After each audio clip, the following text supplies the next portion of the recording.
Ang mabuting balita ng Panginoon, ayon kay San Marcos.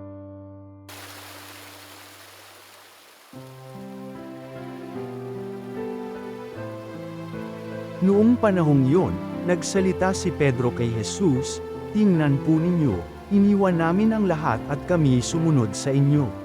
Sinabi ni Jesus, "Tandaan ninyo ito.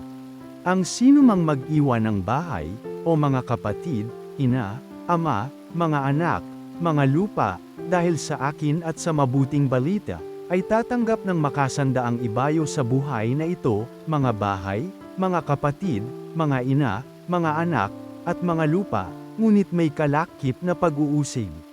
At sa kabilang buhay ay magkakaroon ng buhay na walang hanggan. Ngunit maraming nauuna na magiging huli, at maraming nahuhuli na magiging una." Ang mabuting balita ng Panginoon.